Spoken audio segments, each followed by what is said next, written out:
Scan now. Meet Sovi, your new AI study buddy. Territory clues? Crack this fast. The experiment tracks where mice can move, and that pattern tells which choice actually supports longer lifespans. First, focus on what the experiment really measured. Urination patterns before and after males were placed near each other, because scent marking shows where each mouse moves within territory. Next, the figure implies the dominant male marks more space, so he can travel more freely through the shared area, while subordinate males are restricted by the social hierarchy.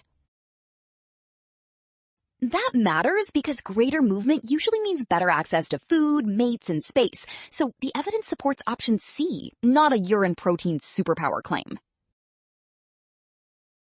Well done! Option C. Scan now, watch signs, avoid rush. Trust the evidence and check each step, because the trap is inventing causes never tested.